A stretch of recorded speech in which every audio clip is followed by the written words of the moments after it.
Before we begin, I would like to acknowledge the traditional custodians of the land on which I live, work and create, the Kumbameri people of the Yungumbeh Nation, and pay my respects to their elders past and present.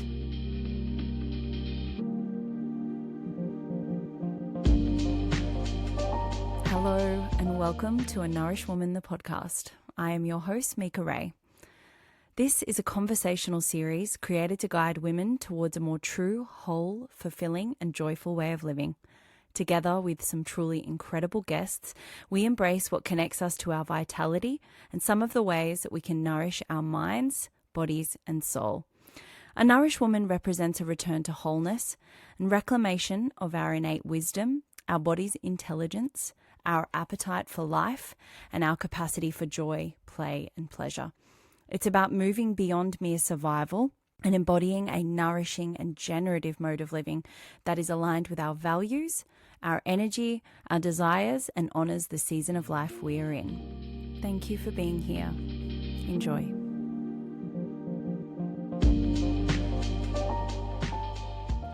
This week I am joined by the vivacious Lucia Mazzella.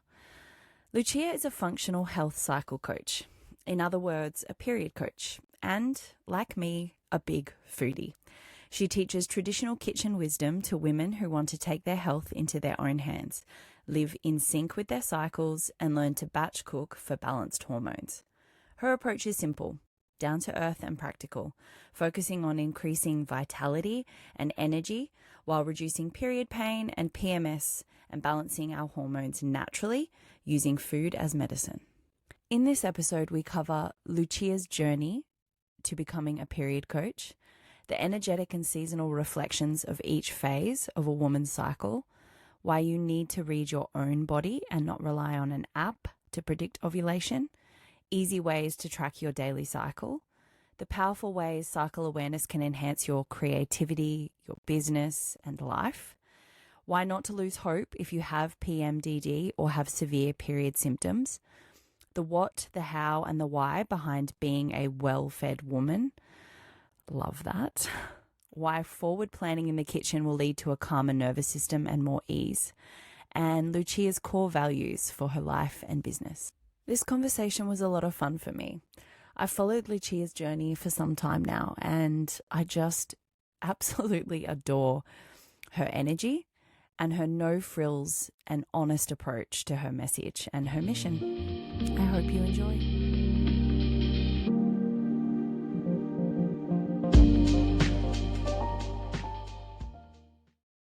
So, Lucia, thank you so much for joining me today. I want to ask you a bit of a juicy question first up, and that is, how would you describe the current season of life you're in? Oh, that is a nice one, isn't it? I would say I'm kind of, looking I was going to say looking down the barrel of motherhood. That sounds so hectic. But I guess I'm just in full nesting mode. So we live, as you know, in Tasmania on a little bush block, and we're just sort of making our home as sane as possible. We've been building a shed and, a little mezzanine in there. So we've got a little living room and getting, we've just recently, so our kitchen, which I spend heaps of time in, has been outdoors for the last year and a half. So we've just gotten some blinds, cafe blinds that just roll down fancy plastic blinds essentially. But so we've got walls now. It's looking good. It's getting more and more civilized, and just trying to get everything in place. It's actually a really nice, I guess, what's that word I guess catalyst for me to be how do I really want to be living my life? And just really scaling back on work, building my team, and just getting really realistic and putting actions in place in terms of taking my stress management really seriously. And it's I do this work because I want to, I want freedom and I want to be healthy and have energy and have a balanced lifestyle. But as you know, being an entrepreneur, it can just really becomes something that you maybe didn't want for yourself, you know, just because of the amount of time you spend on your computer. So yeah, I'm just like reshuffling and like really making sure that I'm walking my talk in terms of my lifestyle. Yeah, I love that. I also really love your kitchen and the fact that it's outdoors. It's like it's a real vibe. Pros and cons, I'll tell you that. Yeah, I was going to say it might be a little bit tricky in winter down in Tassie, but it's amazing. And it has everything you need. Yeah, it's definitely a testament to like you are so surprised by what you can get used to. So for the last year and a half, we've literally had 2 torches for our only light. Wow. Like I might not even thinking about that anymore. Like I feel like I've forgotten what a light switch is. And we're about to get power. We're about to get so you won't know yourself. Every little thing, like when we got hot water. So we cook a ridiculous amount of food, and we were literally boiling kettles of water from, you know, the hose from the water tank. So it's like definitely like increases your appreciation for every little thing. Absolutely. Do you take nothing for granted when you've had an experience like that? Yeah. Interestingly, we're actually kind of doing the opposite to what you're doing in a sense. We currently live in a 5-bedroom home, and we are doing some tiny home vibes, and I have 3 children. So pray for me. But you know, I felt it was necessary to share it because it is the reason I'm doing it is because I feel like, I mean, there's lots of reasons, but I feel like simplicity and simplifying things is almost one of the most important ways we can like nourish ourselves. And when you strip things back, which essentially is kind of our comfort, you can just connect with what is actually really important to you. And I think I've spent a lot of time connecting with my values and making sure that the way I'm in my life and living my life and parenting and showing up in all the different areas is actually in alignment with that. And I feel like I was having moments of going, hang on, we have all this space. I'm sick of cleaning this giant house. I'm sick of my kids having 17,000 things at their fingertips and telling me they're bored.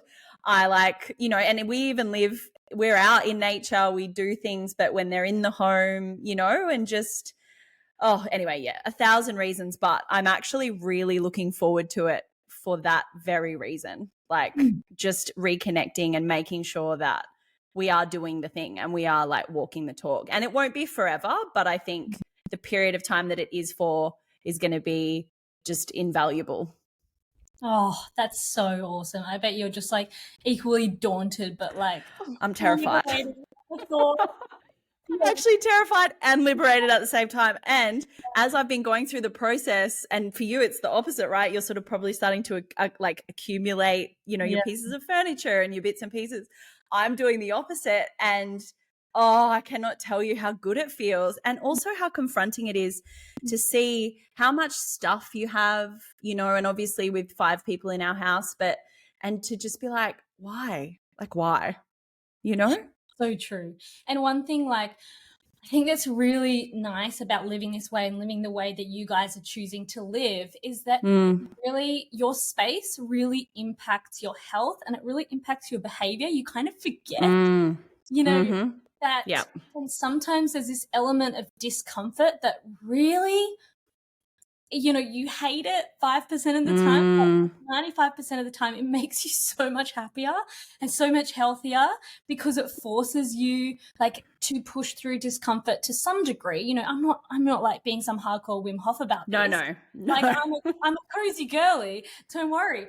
But you know, I think sometimes we need that. Like I've so many times found myself outside because that's where we are. And I'm like, I wouldn't be looking up the stars right now, or I wouldn't be like sitting in the sun having my morning matcha. You know, like there's so many moments that we miss because we're just like kind of confined to these little boxes and our little habits inside our home. So unless we really consciously curate a lifestyle that's always getting us outside, which can be a lot of work, it's nice to have space to naturally facilitating that. Absolutely. Yeah. And I think it's super important with, I think, raising little people, especially in the world and the kind of future we stare down. I think it's just, yeah, that's another big reason for us, is just to kind of instill those values in them as well. Oh, I'm so excited for you. That's Oh my God. on it on Instagram. Yeah, stay tuned.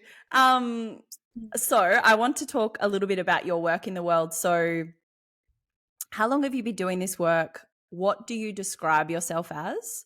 And I guess I would love for you to share a little bit of your journey up until this point.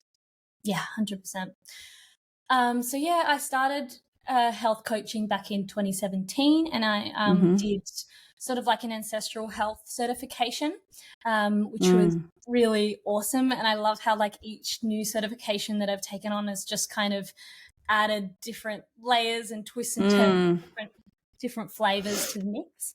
But I describe myself, I say a foodie and a period coach. Like that's kind of what I say in my bio on Instagram. But technically, it's a functional health coach, or like a women's health coach, or a hormone coach. Any of those kind of goes.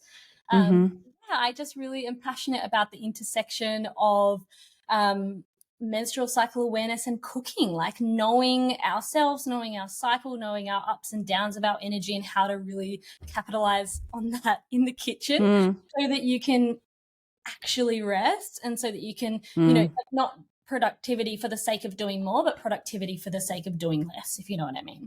Absolutely. And yeah, so how I got into it, like so many of us, health issues, it's kind of the thing that gets you into it. And I was really just exhausted all the time, miserable, couldn't really like even do 15 minutes of yoga without being knackered, or if I walked to the beach, just be on the couch for the next day. But it sounds obvious when you say it like that, but it wasn't really obvious at the time just how burnt out I was. And, it's that thing of that we really as a society value the appearance of health over the reality of health. And I looked healthy on the outside, and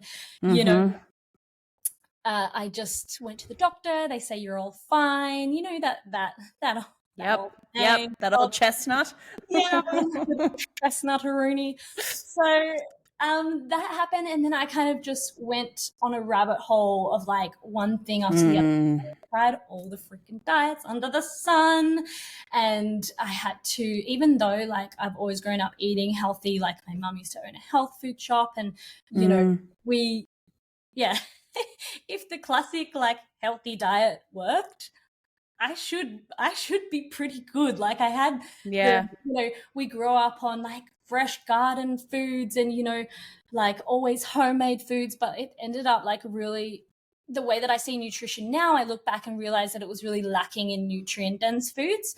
We weren't vegetarian, but my mum used to be vegetarian for about 20 years. So there was kind of that overhang, and we were having a lot of, soy milk and tofu and a lot of white meat if we were ever going to have meat in the home, and really not much red meat or things like that. So, it was a real big learning curve of understanding like, hey, I think I need to start incorporating. So I read the GAPS book. Are you familiar with that, by Dr. Natasha Campbell McBride? And that just blew my mind to smithereens.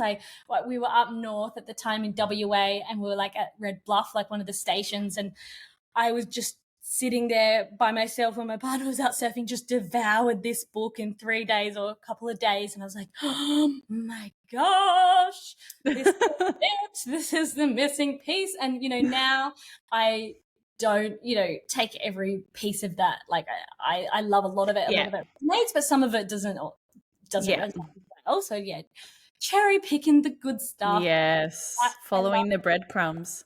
That's it. I love that kind of led me in this direction away from I tried Candida diet before that. I tried other things like that. I was eating zero sugar, like not even fruit, even, and I was thick, thin and exhausted and living off, multiple coffees a day. So that was really amazing to take a step in that direction.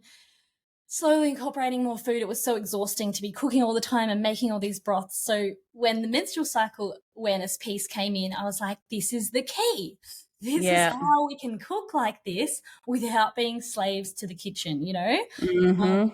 And then slowly over the years, my energy has just bounded back, and I feel so much happier, so much more stable in my like mental health, my mood, you know, everything. And I'm able to have the energy to live in alignment and live with purpose, which I think is it's like, why be healthy? It's like, this is why we need more well-rested, well-fed women in the world, so that we can actually live from a place of power and, you know, have the energy to action our dreams and, you know, add to that ripple effect of healthy women make healthy women. Yep, exactly. And people, you know, families. Yeah, exactly. And it's that vitality piece as well. Like, you can actually feel that way. It is possible. We hear a lot. I think that, you know, there's obviously it's a lot more common, I think, for women to come across the term of cyclical living and, you know, being in alignment with our cycles and having awareness around our cycles. But what does that really mean, and how would you explain it? Yeah, 100%. I think that there's a lot, because I mean, especially even since like I have been teaching about this and learning about it myself, I was really lucky. I was so lucky to learn about this super early, because my mom's friend was teaching it, and I traded babysitting when I was about 18 to do her in-person class. Sorry, Cool.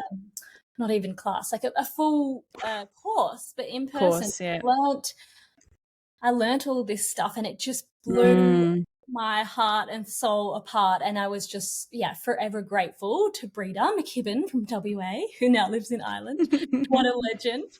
And yeah, so I think since then, it's become so popular. Like, I love that periods are having a moment. I love that it's like being screamed from the rooftops, because we so need it. But also I feel like it can be memeified or oversimplified, and we lose a bit of the nuance. And it's like, okay, this isn't about being necessarily for different people each phase, or it's not about only eating apricots when you're ovulating, or like it's really about learning your own cycle, learning your own rhythms.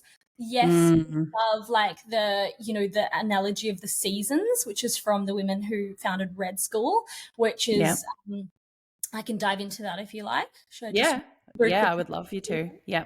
So I feel like this framework is so beautiful, because we understand that this season, and for me, like, the piece that just hits home is like, we are nature, and we forget that we are nature, you know? So when we remember this framework, we're like, oh, of course, like, why would I expect myself to be blossoming all year round when I wouldn't expect that of a plant, or, you know, the weather, everything. Exactly. So menstruation in this analogy is winter. So you're in your period cave, you're feeling very external. And you know, menstruation day one, when I'm talking about like cycle days, is the first day of proper bleeding. So if you are wanting to get into tracking your cycle, it's just nice to know that, because I think it can be a little bit confusing sometimes. When we say cycle, people think you mean period. So cycle is the length from one period to another. So typically 28-ish days, 29.5 to be precise. So winter then leads into spring, and our hormones sort of start to creep up from their very lowest while we're bleeding. We start to feel that return of like, okay, I am human on planet Earth. Make this.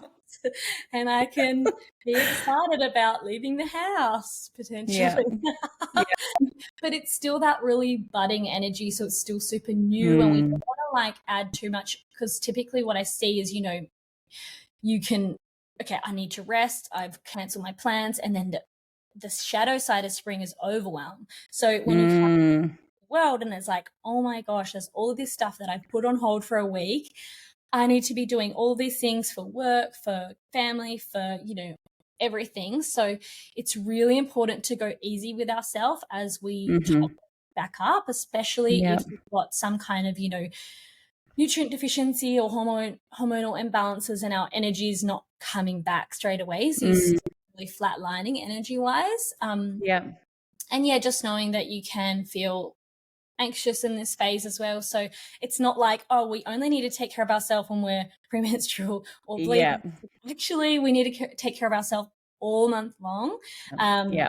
And we need to eat for our cycle all month long rather than just eating, oh, I need to eat this food at this phase kind of thing. Yeah. So after spring, we come into the ovulatory phase, which is very much, it can feel amazing if your hormones are doing, if they're hormoning, you know, the way we want them to hormone. But Yep.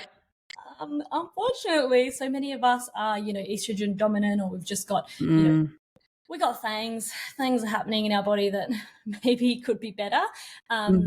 So it can feel really like frazzling for people. They can be a little bit bloated or a little bit more kind of brain foggy around this time. So that's that potential for the shadow side. But then when I talk about like joys and shadows, that's a framework from Claire Baker, who I studied under, just FYI. Yeah. If you want to be a period coach, go and study with her. Little plug. She's the best. She's the OG. Yeah. I know. I love this. I love this. Yes. It's so important. And yeah, so the joys of ovulation, I think we've always been taught it's just, have a baby. But it's like, hey, how about we use our cycle for ourselves as well as, you know, having a baby if that's what you want to do. But like, Totally. you know, this is can be a time of immense creativity and like, you know, you're very balanced in like, you know, great time to have a conversation with your partner that maybe is a bit tricky with the hemispheres of your brain. So communicating well, you can regulate emotions and be logical and all of that. You can, you know, plan a job interview at this time, like go out with the girls, you know, go dancing, be sexy and, you know, have a good date night, those kinds of things. Yeah.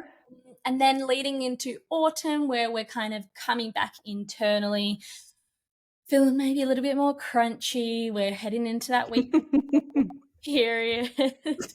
Yeah. Leaves are falling. Progesterone is the dominant hormone here. So if you are feeling balanced, you know, progesterone is the nesting hormone. So it can be an amazing time to be doing meal prep, you know, and just enjoying being at home, listening to cozy playlists and wearing hoodies and, you know, baking muffins, that kind of thing. And really we want to take stock of like what's going on in, you know, our life. We can use our shit glasses for, sorry, I don't know if I'm to swear on here. We can use our No, it's fine.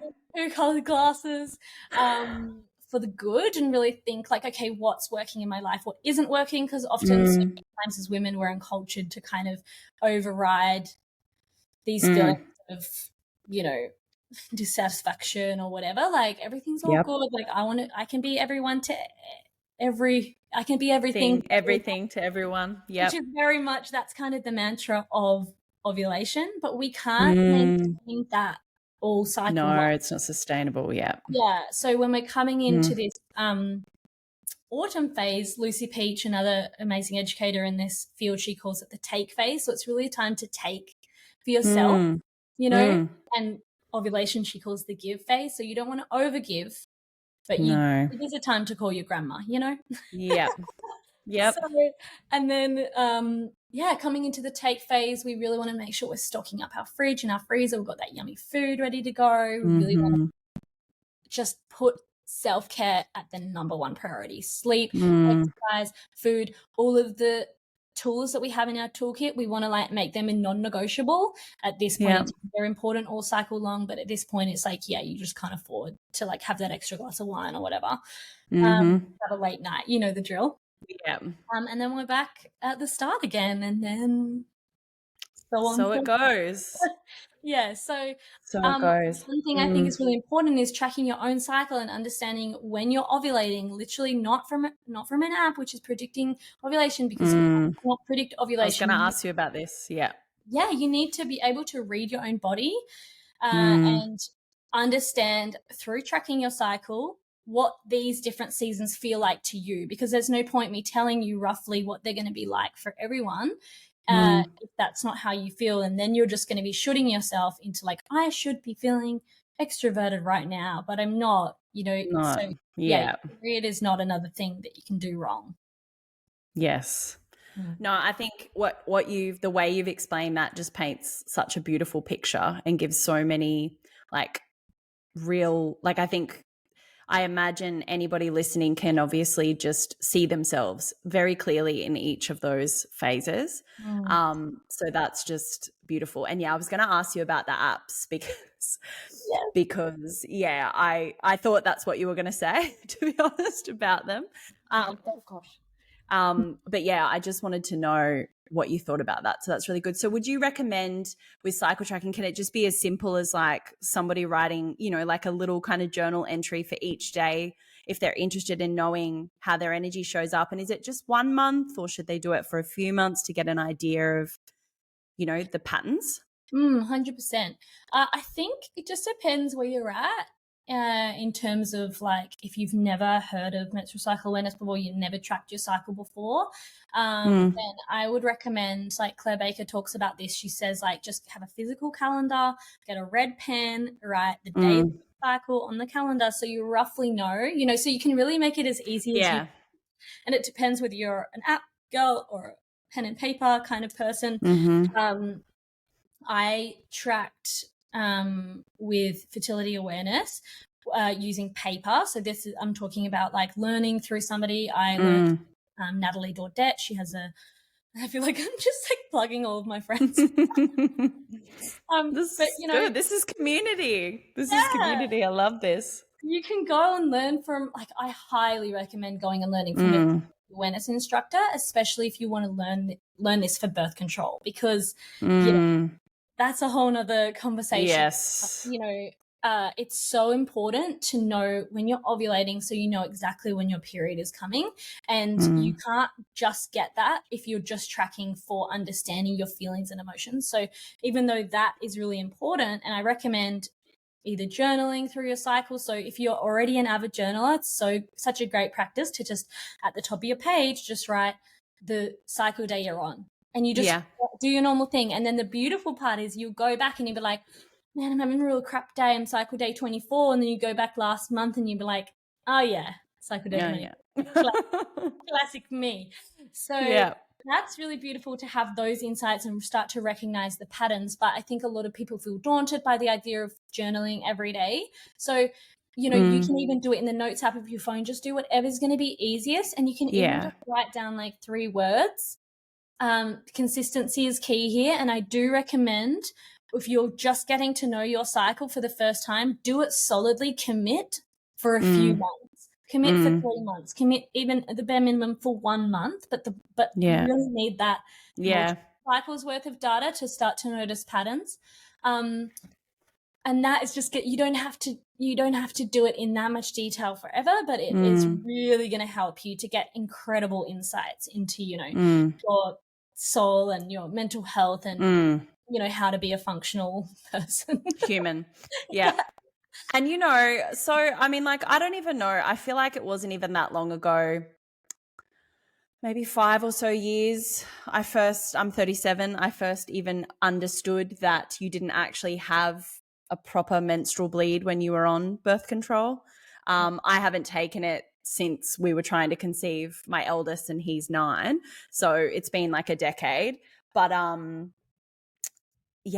feel like I was only, not that many years younger than I am now before I even realized that there's a lot of information that we're kind of not privy to, which, again, that's a whole other conversation that we don't necessarily need to go down unless there's something you wanted to speak into. Yeah, I mean, it just sucks that that's the information we're given. Oh, here's a period, you have a period, get pregnant, and, it's dangerous. You're going to get pregnant. Yeah. And then and it's an inconvenience, that's the other thing. Yeah, so it's about flipping that narrative of your period being a curse to actually something that you can befriend and that you can use your different phases to your own advantage. And the way that and this is what I was going to get into as well, the way that I feel like I've incorporated it is because I've been very acutely aware of my cycle, not necessarily from like specifically tracking it, but just knowing exactly, like I'm always conscious of what day I'm on and how my energy is. And I think maintained, it hasn't always been this way. And obviously with having babies, you know, hormonal shifts, but I've maintained this kind of homeostasis, I feel like, when it comes to my cycle. And I'm able to, you know, use it to my advantage in terms of like, for example, you know, in business, or if I have something I need to, like you said, like pour creativity into, or certain meetings I'm going to have, I will try my very best to schedule those in at specific times. And same with like the refinement piece you were speaking about in the autumn. That's usually a time where I get really reflective on exactly what you said. So I can relate so much to this, is like, how have I shown up in my parenting this month, and like how have I shown up in my relationships, and how's my business going, and are my clients happy, and you know, how am I feeling is the number one thing. But I feel like you're able to utilize it when it comes to even your movement, you know, having a really clear understanding of my energy levels when it comes to movement, and knowing that, you know, day 1 or 2 of my period I might not necessarily like go for a big long run. But, you know, if I have a little testosterone surge at that time, then I might be able to like do a little bit of resistance training, or, you know what I mean? Like, and just having an understanding of that makes a huge difference. Huge, major. Yeah. And this is why so many women struggle to be consistent. And it's like, that's why it's so bloody important, because we all know how consistency is key to doing so many things. You know, it's like, we are fighting this uphill battle with ourselves. We're fighting against our biology if we aren't understanding these different phases. So I like to, you know, use this term called like cyclic, being consistently inconsistent, you know. So when you're understanding that, and you're understanding that this is a practice, you know, don't be too hard on yourself straight away, like trying to live perfectly by the rules of your cycle. It really isn't about that. It's just, I've heard an analogy, maybe it was Claire Baker who used it, but you know, it's like having the weather app on your phone. You know, you don't have to not go out when it's raining, but you can just like wear a raincoat, you know, or be prepared. So it's not like you can't do anything. We can do anything at any time. But having this information, we're then able to do it in the way that is going to be most likely that we'll succeed and feel like good, and, you know, not putting ourselves too far out of our, like, you know, ability. Yeah, and capacity.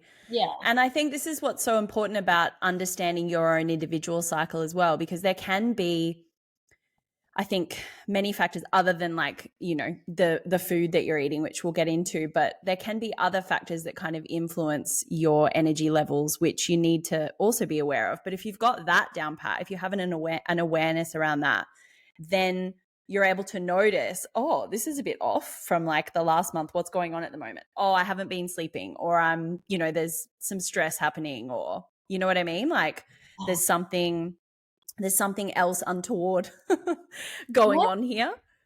Yeah, and like you learn these skills through practicing cycle awareness that apply no matter where you are in your cycle. So like, for example, saying no, having boundaries, listening to yourself, and going against the grain sometimes. Like, I'm sorry, honey, like I can't cook dinner for you even though you need support right now, but like I just haven't got it. You know, like we are so not taught to maybe cancel plans at the last minute, or like, you know, obviously ideally we want to not do that, but like that we can cultivate this language within our friendships where that's okay, because we're like, oh, I thought I'd be okay at this point in the cycle, but actually I'm feeling like crap. Doesn't mean you're flaky, you know? No.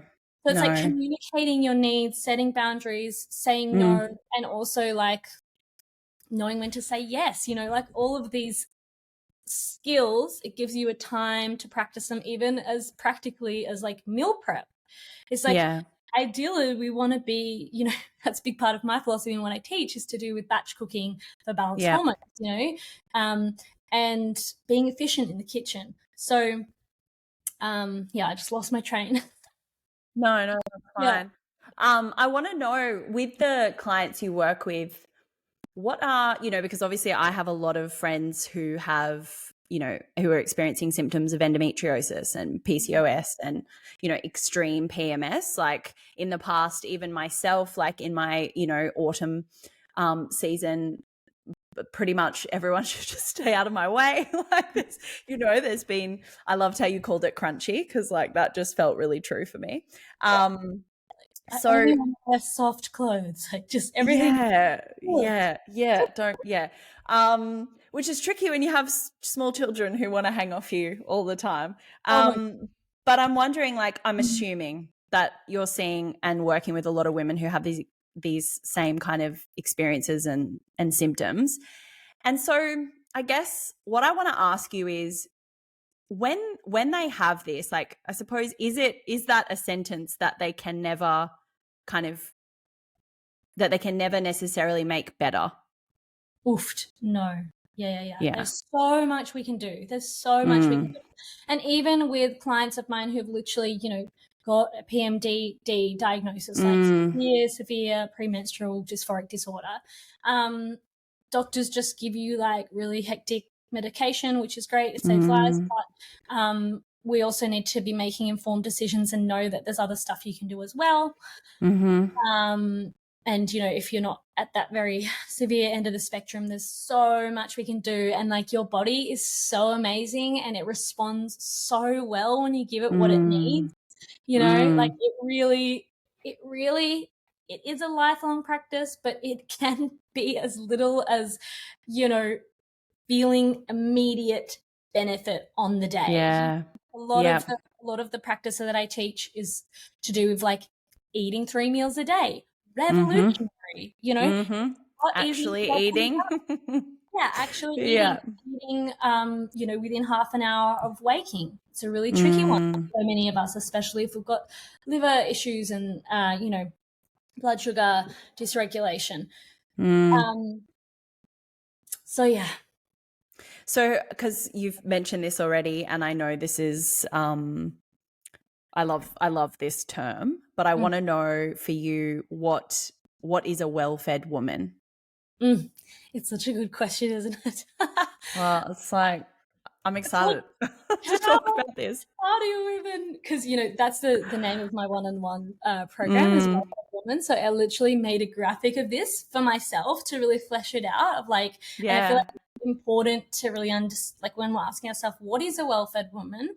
It's like the what, the how, and the why, feel like I've gone back to primary school here, but it's so important because ultimately I believe that, conventional medicine can't give us these answers, because I don't believe a well-fed woman is just a woman who, doesn't have any diseases, it's so much more than that. What is a well-fed woman? It's really important to look at things like I already mentioned, like appetite. She has balanced hormones, so she's got healthy levels of progesterone relative to estrogen, strong libido, metabolism. She's got regular ovulation, healthy periods, not severe PMS or pain. Regulated nervous system, not struggling with anxiety, and sleeps deeply without, waking up all the time. She has enough of the right amount of minerals in her body. She has a healthy liver, stable weight, balanced blood sugar, warm hands and feet. That's another tangible kind of one, as well as, strong digestion. So not being bloated after every single meal and having really good poops every day.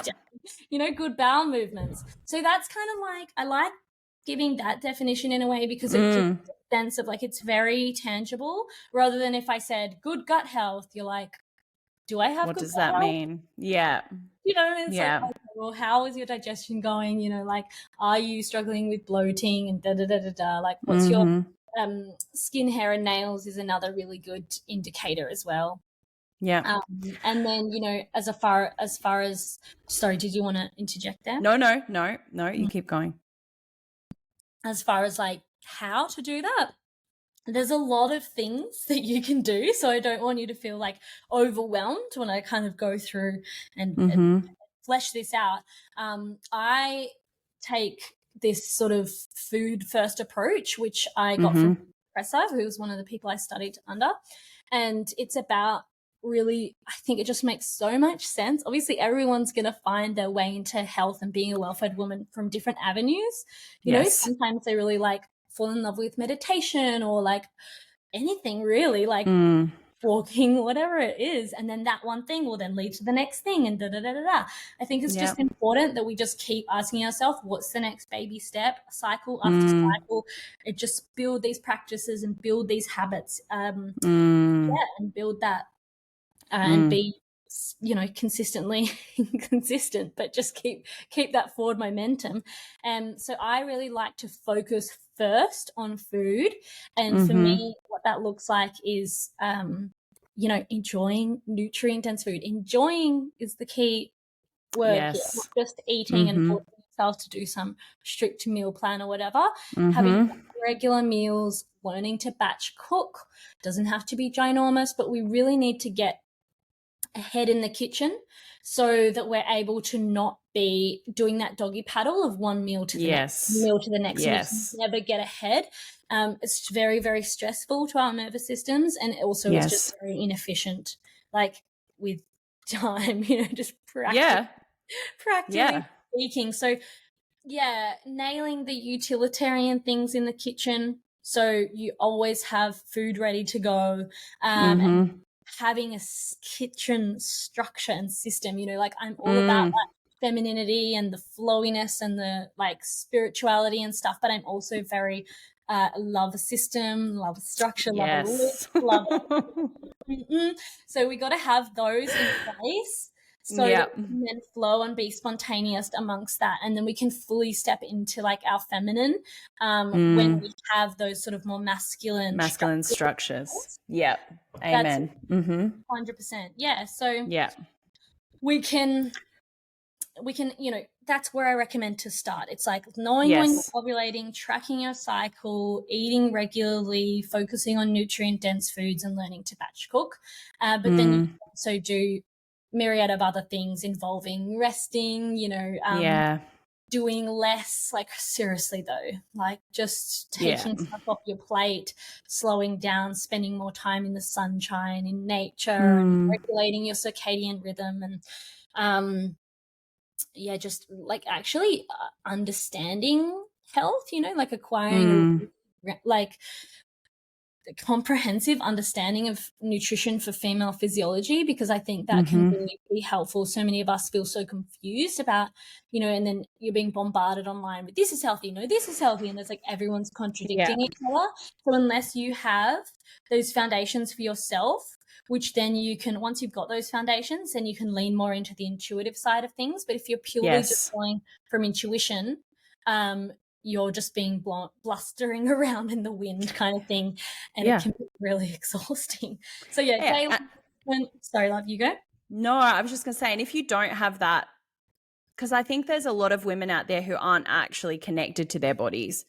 And, you know, that is something obviously that cycle awareness helps. There's a lot of other ways that we can do that. But I think if you're kind of going through life without having that connection, then you don't understand your intuition when it's speaking to you. And at some point it's going to speak to you loudly and stop you. And it's confusing, and it's super overwhelming with the myriad of information we have.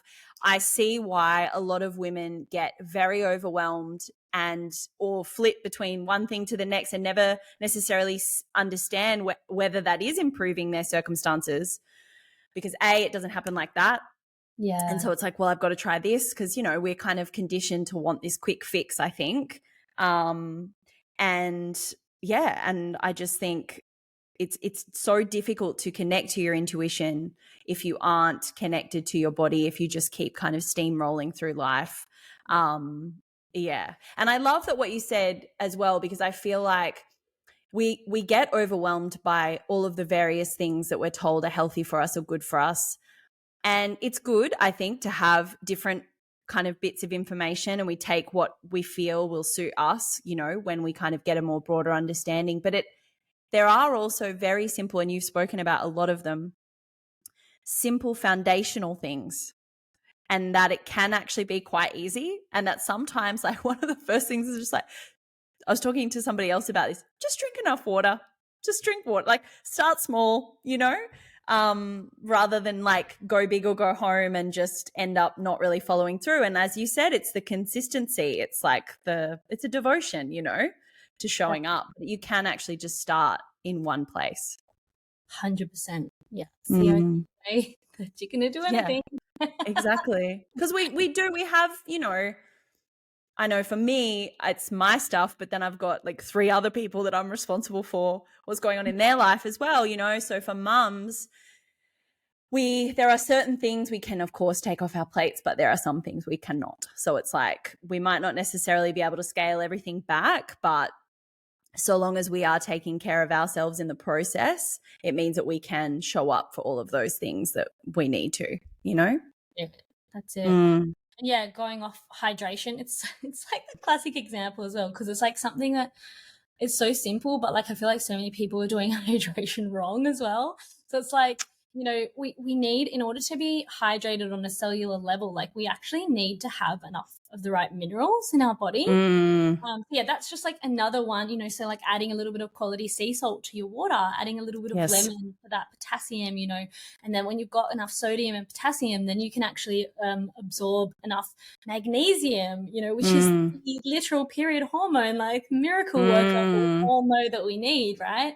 So, you know, just to like round that out as far as like how to actually be a well-fed woman, like very speaking, hydration is one of them, you know, as well as everything else I said as well, like just making sure that you're having a balanced amount of protein, carbs and fat, you know, quality, always just get the best quality food you can afford. And, you know, also the stuff we forget about is like the social element, nourishment, like connection to your soul, like enjoyment, pleasure, and movement is the other one. Dancing, sweating, building muscles, those kind of things. That's just how I would kind of tie that in a bow as far as like how to actually be a well-fed woman. Yeah, that's perfect.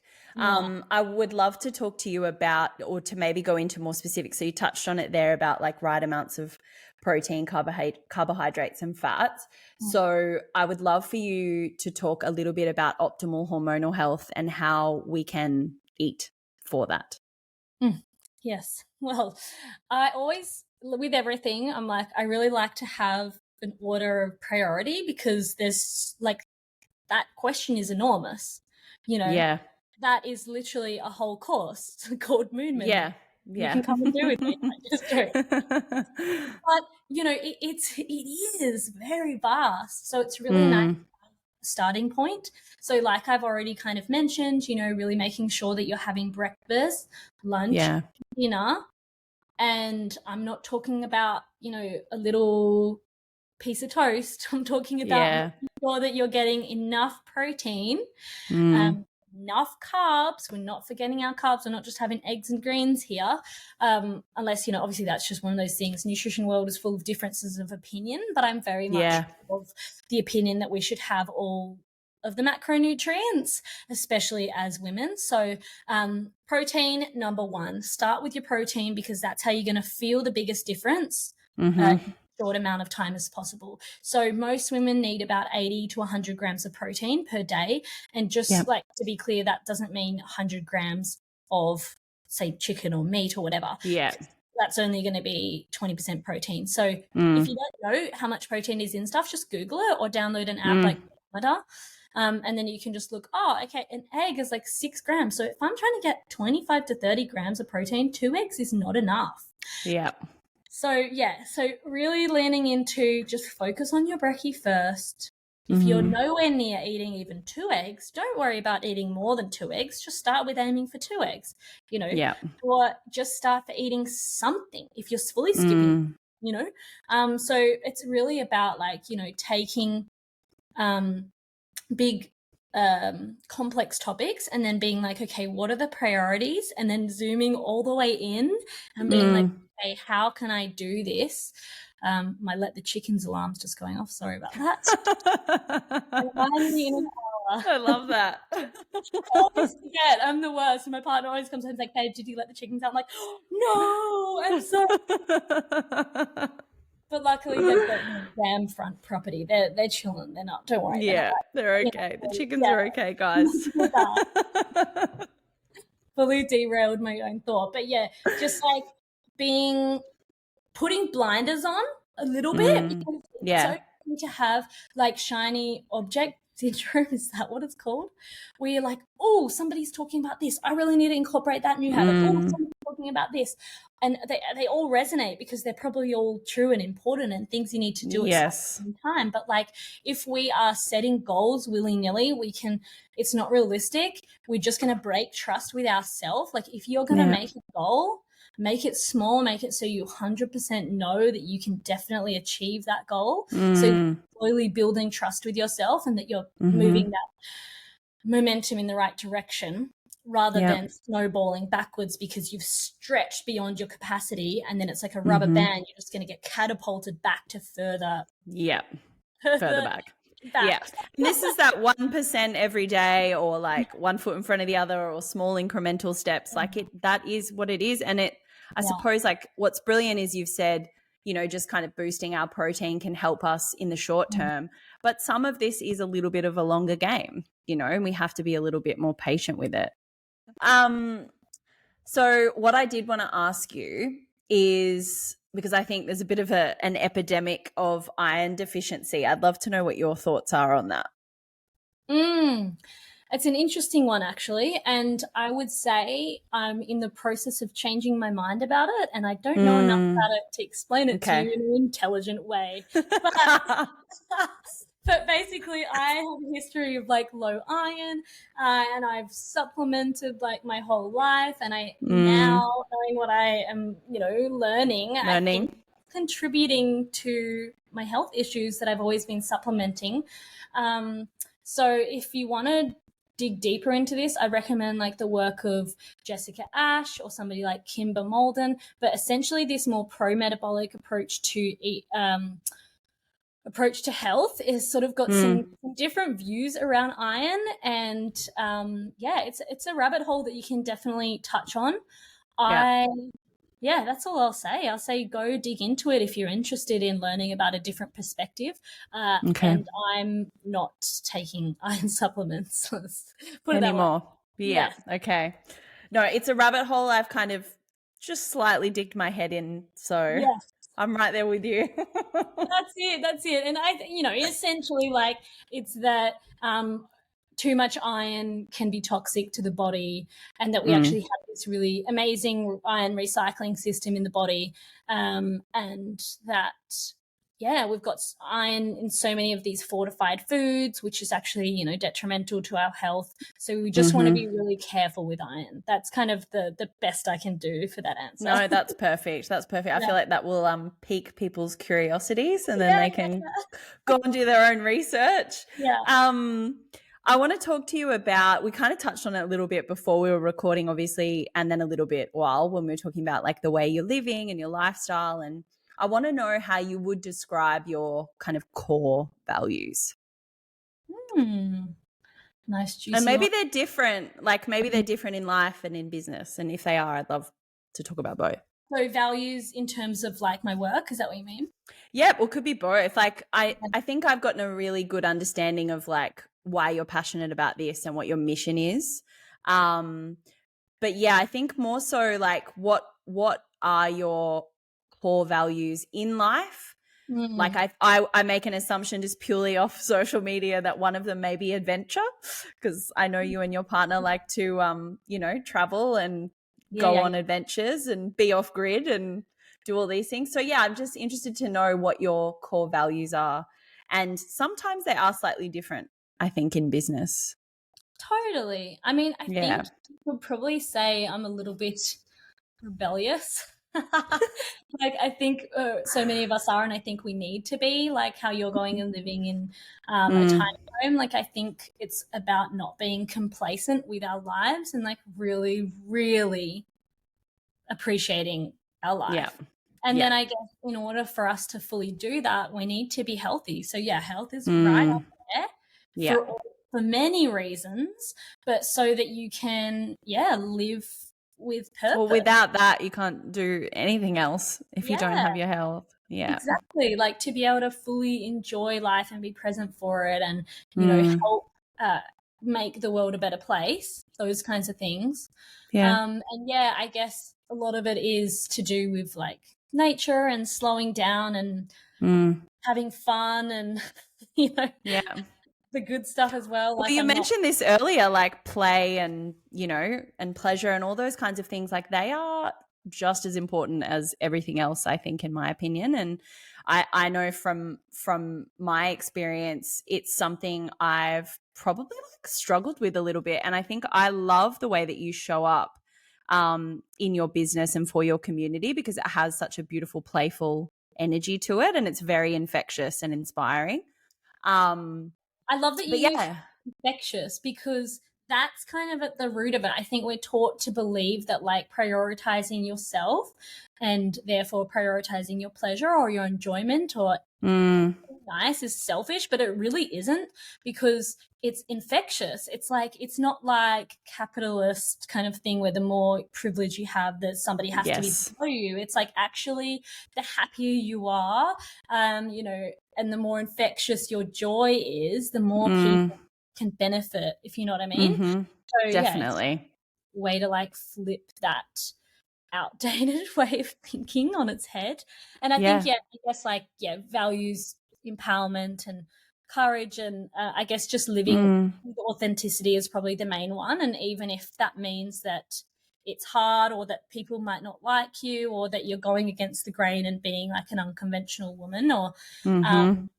striving for a radically different life and yeah, I guess that's it. Just Yeah. show up with commitment to your values and Yeah.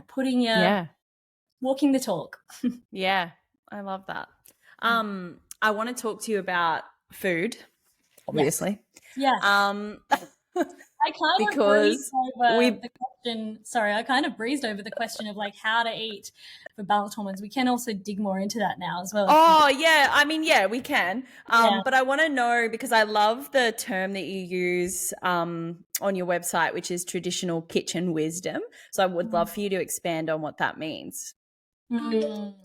Yeah, totally. What do I mean by that? I guess it's a lot to do with eating the foods that cultures have used and valued as sacred over time. So, like, Mm. if you're familiar with the work of Weston A. Price, he Mm-hmm. kind of did all of these studies. He was a dentist back in, like, I want to say the 1930s, but it's roughly around that. And he was looking into the mouths of all these people in America and seeing all of this, like, decay essentially. And Mm. it was simultaneously, like, he was just seeing all of these health issues that was manifesting in dental health. And he had a subscription to National Geographic. And Mm. he was seeing all these gorgeous smiles from places all around the world, like, our Australian First Nations people, like all different places, and he then went and studied these cultures, and he went around and he saw the similarities in the way that people. Mm. So that's very much like, and then those studies have kind of built this way of thinking around like Yeah. eating nutrient dense animal foods, and the similarities amongst all of these cultures that were thriving were that they were eating these animal foods and Mm. nutrient-dense foods. And when we, with colonization, just with Australia, for example, when we see the introduction of tobacco and white flour and alcohol and sugar, Sugar. all Mm-hmm. of those things, we just see these cultures that were so healthy and vibrant just like ultimately decimated as far as health, like, and statistics of like diabetes and so yeah, it's about returning to some of this traditional wisdom. It's not about like reenacting the past because there's a lot of differences. Like, just because traditional cultures valued fat as sacred, they also, you know, if you have watched the TV show Alone, you'll see how hard it is to find fat in the wild. Mm-hmm. Like, so now it's different. You can go and buy like infinity amount of butter if you want, and Yes. you know, Oh all my power God. to you. Yes. Like Yeah. we love butter, and fat is literally like saturated fat is what your hormones are made of. We need it. It's Mm, so important for us. mm, But this message has gotten a little bit twisted because yes. like that pendulum with health, it's like we went so far to the low fat side that now we're going so far to the high fat side where it's like Yeah. fat is good, fat is good, fat is good. Yes, fat is good, but we also don't need to be having ridiculous amounts of fat. We Yeah. actually quite easy when we're eating these traditional types of foods to get enough fat purely from in the egg yolk, in the Yeah. cuts of meat, in Yeah. the da, da, da. We don't need to be adding giant big like cooking, frying everything in this much fat. Oh, La, yeah. la, la, la, la. Like nothing, yeah, and I don't mean to demonize it because No. we almost need to do that work to undo fat as being unhealthy first before you can then move to the step of then maybe Yes. a little bit more Yes. practicing restraint and, you know, maybe Mm-hmm. cooking in an air fryer if you want. Yeah. But there's a big difference between, you know, I think butter Yeah. and, you know, like a vegetable oil. Yeah. Obviously, there's a lot, you know, we know Oh, yeah. which is, I'm talking yeah. about embracing, usually there's very much a narrative around embracing animal based fats, which is Yes. great. And we want those Yes. good fats, but Yes. good doesn't mean more. Like more doesn't mean better, is all I'm saying. No. Yes. Yeah. I love that. So that's, yeah, pulling in on that ancestral knowledge that you have, that you learned. Yeah. That kind of was the catalyst for your journey. So a little bit Yeah. about that, but then also like I guess the words that I use is like, you know, meal prep or batch cooking, but really it's like cultures have used this forever and it's just about preserving the seasons. You know, Yeah. you can look at that. So traditional kitchen wisdom is, you know, about like pickling things and, you know, making the most of the seasons when you have a big glut of certain Yes. foods. Like a really, use it all approach, and yeah. yeah, exactly. And just kind of returning to this sort of medicine woman, food as medicine kind of vibe. Yes. Yeah. I love that. And just, I want to just touch on the use it all approach as well, or batch cooking, because like preaching to the converted here, because I'm a big fan, because I think for me, like well, I love to cook, but also we have a certain kind of level of busy through the week with school and, you know, sport and things like that, that I like to be as prepared as possible. And it just makes everything flow and just feel so effortless. But I suppose what I'm getting at is, for me, it allows, you know, my week to flow more effortlessly, and it's quite a joyful experience when I go to do it, you know, like when I'm actually preparing that. And what I realize is I'm just using so much more. There's less food waste, and this is a huge, big issue, I think, you know, environmentally as well, obviously, is our food waste. And you know, just simple things like people not necessarily understanding how to even store something properly, or how they can actually use the stalk of a herb, or you know what I mean? Like all of this kind of thing. So I love that you kind of touched on this, because I think it's really important that there is a bit of a return to the roots of it. Yeah. And like you sort of mentioned like the joy of cooking, that you love it and stuff. And I think a lot of the reason why this becomes a chore is because we're always doing it last minute. We aren't prepared. Yeah. We don't have the right ingredients. Rushed. And Yeah. rushed. We're hangry. We need to eat that, you know? So Yeah. we actually have that system like I was talking about in place, and you know, like Yeah. you're speaking to now, like you love it because you are planning for it, you know, Yeah. and you probably have a well-stocked pantry and probably have a well-stocked freezer, and you know, like when you set yourself up to succeed in these ways, and you have like one of the things that I teach inside of my courses is having like a master list, so a list of all of the foods you love to cook on a regular basis, because it's so hard to always think, what am I bloody cooking again? What do I even like to eat? I forget. And this is part of the thing, like so many friends as well are like, oh, I just don't like, I don't know what, like I'm sick of like trying to decide what we're going to eat for the week, you know? the mental load of cooking is Yeah, huge. exactly. Yeah. We can reduce that by planning, and also when you plan, you're then able to do it as a team with your partner, which, you know, like stereotypically there's like the dude who can't cook or whatever. Like, luckily my partner is very much the opposite of that. But if you are in that situation where one of you either doesn't feel confident cooking, or, you know, and it's all falling on you, or maybe you're the one who doesn't feel confident cooking, like it's so nice to have like a structure in place, because then you can divide and conquer, or you can do it together. But when there's a plan, it's not just like last minute, oh, I'm doing this, I'm doing that. You know, it's like, okay, let's spend 2 hours twice a week cooking a few meals together, or on Monday can you whip up these 2 things, and Tuesday I'll these 2 things. You know, like just the planning element means that it gets to be fair and just flow. And then that's connected time together as well. So 2 birds, 1 stone. Exactly. So I'd love to know if so you mentioned your mum had a health food store, like, and I'm guessing with your name, you have Italian heritage?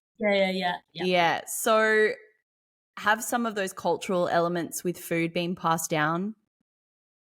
Yeah, I would say so. So on my dad's side, I'm Burmese Italian, and mum's side is like German and Irish and stuff like that, like Eastish. So I would say less so on the cultural front and more so on like the food culture from my direct family, if you know what I mean. Like, we've always cooked a lot from scratch. It was the way that I eat now or not, you know, but there's always been that value of cooking from scratch and having high quality ingredients and having a garden and valuing health and that kind of thing. And then I would culturally like feel probably most connected to the Italian and then the Burmese side. And I went on exchange to Italy when I was 15, so like absolutely love that kind of, I mean, Italian food, what is not to love? I feel like there's no one in the world, surely not, that doesn't love it.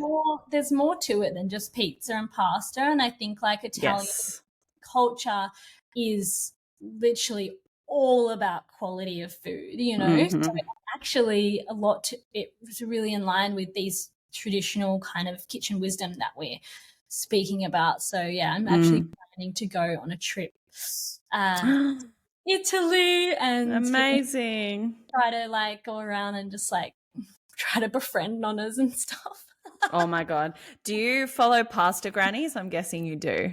I don't. I do my life. Okay, after this call, go to your Instagram and start following pasta grannies. It is the most wholesome, delightful content you will ever watch. It is like my favorite Instagram profile account, whatever. Yes, I'm obsessed. I can't wait. It sounds I love the picture. I actually I feel like I was a nonna in a past life. Yeah. Like, even though I'm not Italian at all, I'm like, no, I definitely was. You totally could No, be. I'm not. I know some people think I'm European, but no, I'm not. In our souls. I am in my soul. And, you know, my husband and I have spoken about, you know, taking the kids to live over there for like 6 to 12 months. I would love to do that. I would just love. I feel like my soul is called to Italy. Yeah. I've been there before and just fell in love. And yeah, I would love to explore so many other regions that I haven't been able to go to yet. And the same thing, like do the live there and like really immerse myself in the culture and like, go and befriend all the nonnas. Be like, just teach me your ways. Yeah, my partner, he's Turkish, and we really want to go to Turkey in this trip that we're planning. And because he's still got like, I guess they're his great aunts who are there. And they'll legitimately like FaceTime them and stuff, and they're like the cutest nonnas, even though they're not. Oh my gosh. Yeah. The Turkish equivalent. The Turkish equivalent. Oh my gosh, I love that. So 2 more things. One last question I'll ask, but I would love for you to talk about your upcoming program, Lifeblood. Yes, totally. Well, and then I'll finish with a fun question. Oh, Oh, I'm excited. What could it be? Yeah, I mean, look, lifeblood is very much like in line with what I was speaking about, but have been chatting about this whole time. It's really like, and you know, the definition of lifeblood is, I'll even read it. Lifeblood, so it's a noun, the blood as being necessary to life, the indispensable factor of influence that gives something strength. So it really is about that sustenance, and it's like about teaching the recipes that are the lifeblood of my kitchen. It's about meat as medicine and prioritizing animal foods at the heart of your meals. So, you know, it's a culinary journey. It's 60 days, and it's very much about learning my nutrient-dense kitchen staples for vitality and fertility and just female health at any stage. So, you know, whether heading into perimenopause or menopause and beyond, like we really need these foods as women. And they make such a big difference to the way we are able to show up in the world. So yeah, they're kind of like the recipes that I couldn't live without, the lifeblood of my kitchen. And I like to, you know, use words like bone deep nourishment and, you know, finger licking goodness, you know. So amazing. Yeah, it's very much like we're just going to be cooking a lot. I really like to make things as easy as possible. So it's going to be like a vault of all of my video tutorials for recipes. So you can watch like a 2-minute video rather than like stomach, you know, that thing where you're like trying to read the recipe and food on your fingers, and it's just trying to like streamline that process. And yeah, just anything and everything that I can do to contribute to your kitchen flow, or like how easily you're able to put good food on and get it into your belly. Love that. Yeah, we're kicking off soon. That sounds amazing. I'm super excited. Yeah, that sounds amazing. So the last question I have for you, which is I've asked everyone this, is if you could only, and I'll say cook for you because I know you'll be cooking it, and eat one meal for the rest of your days, what would it be? Why are you doing this to me? I know, it's like... Man, I didn't realize you were so rude. Oh, okay. No, I've got one. Just like without overthinking it. The first thing that came to my mind is like fresh mozzarella cheese with like heirloom tomatoes sliced, just like a caprese salad with basil, oil, and salt. Like, but the legit cheese, the one that you're gonna find in Italy, obviously, in a bag of water, you know, plastic bag. Yes. Or whatever it is. I've purchased that from an Italian market, so it's like the memories are flying back. Yeah, that's so I feel that. I love that. Yum. Yes, yum. Probably like, yeah. I don't think it would be a dessert because I'm a savory kind of girl. Yeah, same. But some kind of meat, right? Yeah, I know. Can you believe I gave a vegetarian? What meat? Yeah, but what meat would you have with that? Come on, give us a...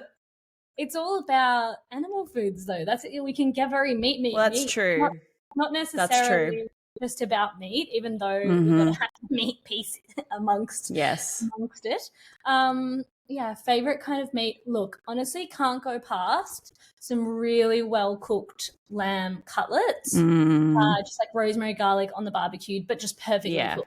Like simple, but like the fat, all of the fat is perfectly cooked, and it's not undercooked and like gross, like where it's edible and delicious. Has to have some element of crisp. And you know, like we because my husband's a big lamb eater, and we've perfected, I feel like, the fat crust. And my son refuses to eat it. And I'm like, that is, you don't understand. That's actually the best, tastiest part. That's it. And you're like, more for me, more. Yeah, pretty much. I'm like, oh, that's a shame. I'll just finish that. Thank you so much for your time. This has been a real delight, which I knew it would be. And I just love your energy and all the work you're doing in the world. I think it's so important. I know it's so important. And yeah, I'm going to share all the ways that people can find you because, yeah, I think we all need to be more aware of all of these bits and pieces and to be taking care of ourselves. Thanks so much for having me. So good to talk about all of the, you know, the good stuff, the stuff we're so passionate about. Yeah. And yeah, if you are listening, like, come find me on Instagram, but don't be shy. Like, send me a message, say, hey, I listened to this potty, blah, blah, blah. Yes, like, she does reply to DMs. yeah, don't be a stranger. And then I can send you like some free recipes or, yeah, just come say hi. Beautiful. Well, if I ever make it down to Tassie, I'll let you know. I'd love if we did a little cook up together. I can come to your outdoor kitchen. Please do. I'll be fighting. We'll be fighting each other for the lamb. Absolutely. Oh. I am absolutely certain that you took something away from this conversation between Lucia and I. I wanted to share something that I read on her website. I believe that the world needs more well-fed, well-rested women living their power, and I could not agree more. I implore you to check out Lucia's work. You can follow her on Instagram, visit her website. She has so many amazing offerings. Round 2 of her offering, Lifeblood, will be launching really soon. I've linked everything in the show notes for you. If you love this episode or any others that you've listened to, please share it with a friend. Hit follow and leave a review. It means so much to me. Take care.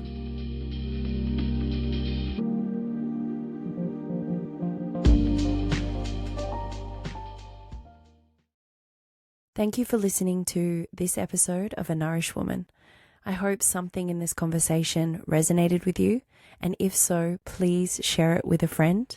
You can hit follow or write a review or simply share on social media. It would be amazing. Thank you so much again for listening. Until next time, take care of yourself.